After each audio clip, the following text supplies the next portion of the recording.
Ayan, magandang araw sa ating lahat, sa ating mga kababayan from Luzon, Visayas, and Mindanao. And syempre, saan mang sulok ng mundo. Kamusta kayo? Naway na sa mabuti kayong kalagayan. Ito po ang inyong lingkod, ang Munting Tinig. Sa mga bago po dito sa ating channel, sana'y huwag niyong kalimutan mag-share, mag-like, at syempre, mag-subscribe. Sa ngalan po ng 137,000 subscribers, maraming salamat po sa inyo. Pwede din po kayo mag-join sa ating Munting Tinig community. I-click nyo lang po yung join at mamili kayo dyan kung ano po ang inyong gusto. And syempre, mga kamunting tinig, ayan, pag-usapan po natin ngayon ang another important issues. Actually, ganito po yan. Natawa ako sa bagong political ads or political campaign ni Aimee. Oo, natatawa ako kasi hinighlight niya doon ang tapat na kaibigan. Diyos ko, Santissima Trinidad. Yung Aimee na kilala natin, na akala natin magaling, akala natin matalino, nagtatyaga sa endorsement ni Robin Padilla. Sa bagay, depende naman po kung sino ang iyong magpapa-endorse, no? Kung saan ka magpapa-endorse at sino po ang mag-i-endorse.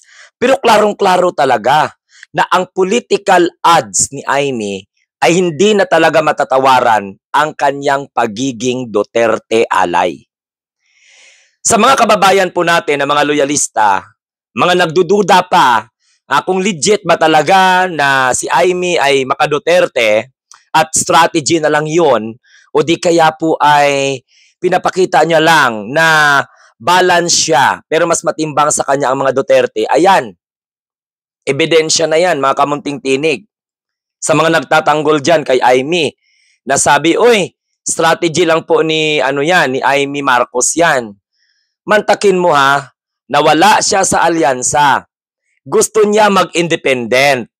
Pero anak ng pating na may bangs at may buntot, oo, sa magkabilaang balakang, nagpa-endorse kay Robin Padilla na presidente ng partido na pinamumunuan ni Rodrigo Roa Duterte. Ang padapa, wala ng laban. Saan yung sinasabi ni Aimee na independent? Ito po mga kamunting tinig ay isa na naman na mga dahilan para masabi natin na si Aimee Marcos ay manggagamit. Sinungaling. Sabi niya, kaya nga po ayaw niyang sumama sa alyansa, kumala siya sa alyansa, kasi po gusto niya ay pumagitna lamang siya.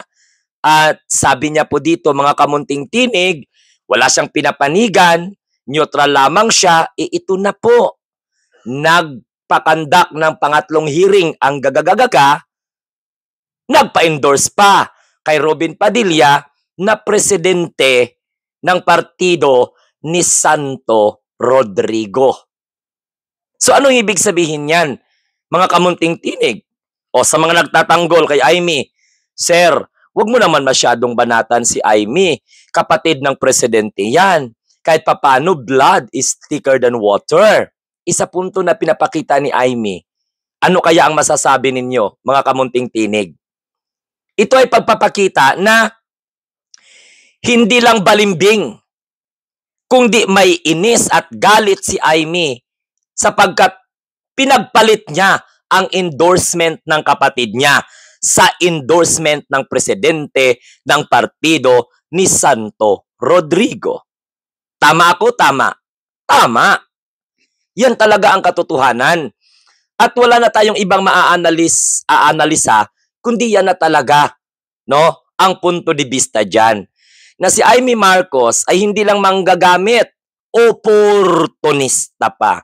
Kaya pala, yung kanyang hearing na pro Duterte na kung saan naging dahilan para kamuhian siya ng sambayanang Pilipino, maliwanag na maliwanag, wala tayong makukuhang suporta kay Aimee. Aimee didn't appreciate the effort of her brother. Si Aimee ay isang larawan na kung saan pwede mo nang ibigay sa kanya. Desperada, oportunista, manggagamit, inggitera, no? At ito pang malala. Parang may mas gusto pong gawin si Aimee. Ako hindi ako nabigla. Kung balang araw darating ang panahon na isa po siya sa mga mamumuno para manawagan na bumaba ang kanyang kapatid sa pwesto. Mga kamunting tinig, gusto ko lang po iklaro sa inyo. Hindi porket si Aimee bilang kapatid ni PBBM ay tumiwalag at hindi na po itinuturing na kaalyado ang gobyerno, may problema kay PBBM. Hindi. Ang may problema talaga dyan siya. Kasi si PBBM, latter part ng kampanya ng kick-off rally ng alyansa, binabanggit ang pangalan niya. At sa isa pang punto doon, ay talagang welcome na welcome siya.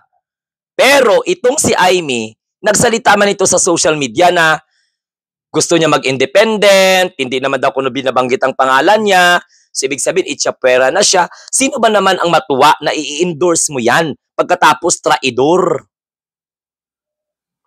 Okay? So siguro napagod ang presidente, hayaan mo na yan, may sarili siyang diskarte sa buhay niya, di kung saan siya masaya, kung sa mga Duterte siya masaya, di. Pero hindi siya siniraan ng kampo ng alyansa.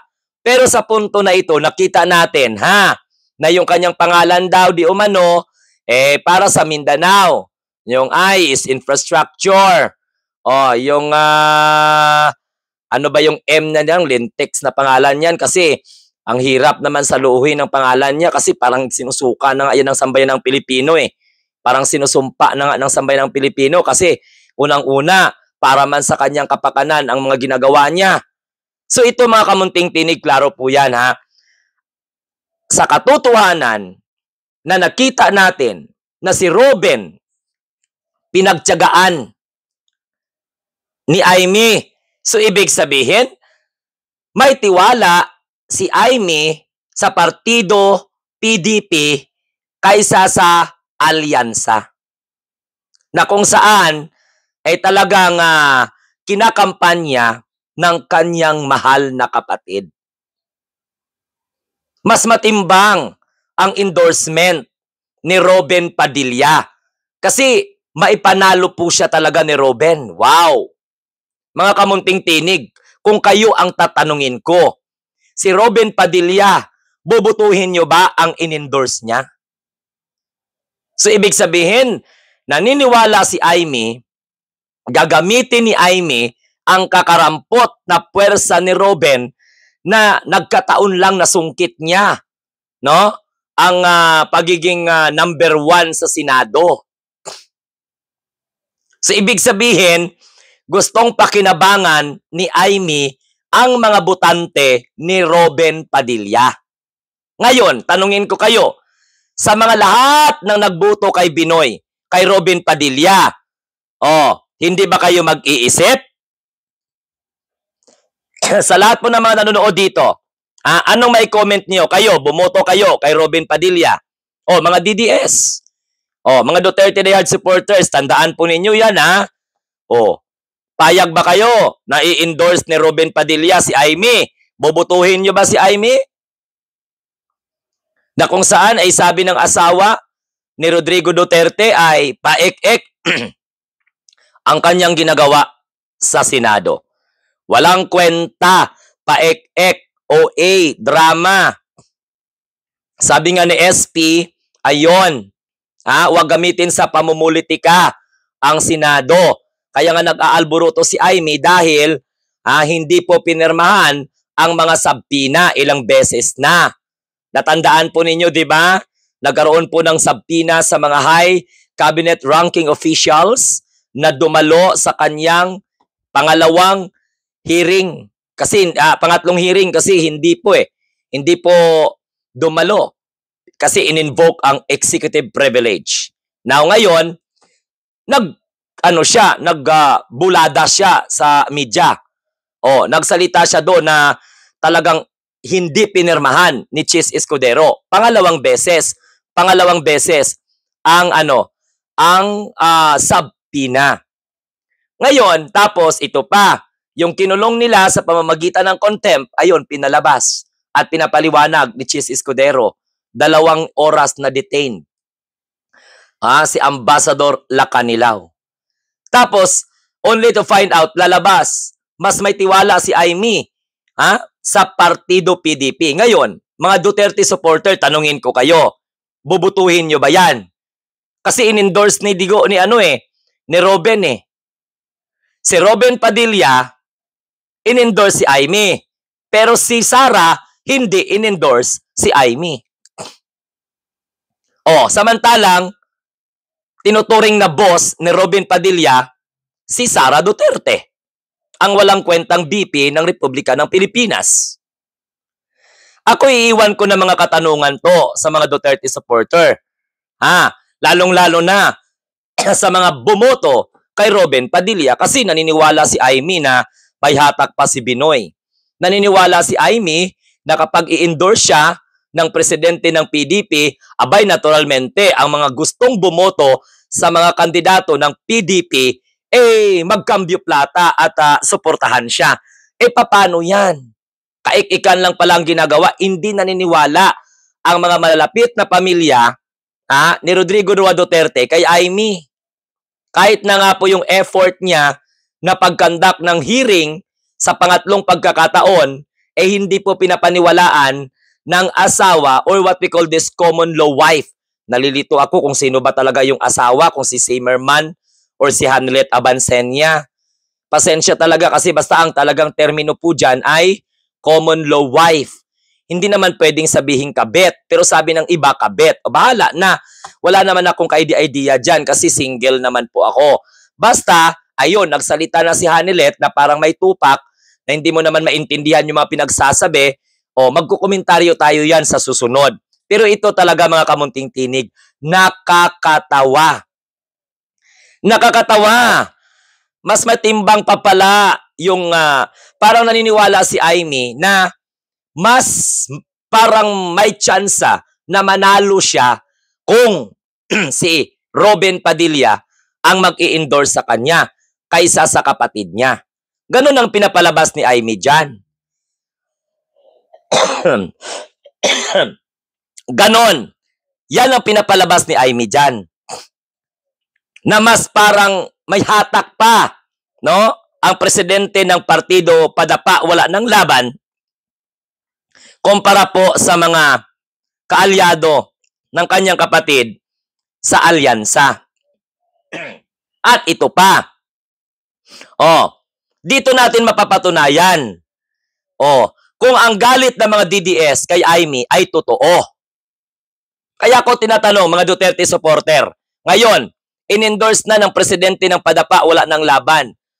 Si Aimee baba, no? Aimee baba na ang kanyang rating. Lalong bubulusok to. Si Robin nga, diba? Halos hindi na nga siguro tatakbo yan dahil ramdam niya na hindi naman siya mananalo. Kung baga ano lang yun consequences, kung baga coincidence lang nanalo siya noong 2022 bilang senador. Dahil sa kanyang pagiging balimbing din. Mga kamunting tinig, ito yung laro sa politika ni Aimee. So, payag ba kayo mga Duterte diehard supporters?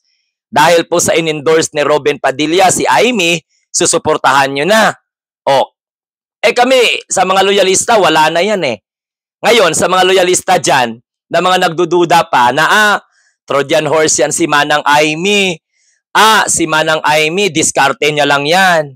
Pero ito, lalong-lalong nagpapatibay na si Aimee talaga Duterte. Kaya't simulat sa poll, hindi po talaga pala nakakuha ng suporta ang administration kay Aimee sapagkat mas matimbang ang mga Duterte sa puso, sa isipan ni Aimee. Kaya, ayun, inalay niya ang kanyang political career. Kayang isakripisyo ni Aimee Marcos ang kanyang political career, may pagtanggol lang ang mga Duterte. Kasi si Sara pinagtatanggol niya rin. Si Rodrigo Duterte, pinagtatanggol niya rin. But it's so ironic. Why? Kasi Basti lambasted her. Asawa ni Rodrigo Duterte, common law wife or whatsoever, ayun, di rin naniniwala sa kanya. Na, ganun yun. Pero, diskarte na nila yon.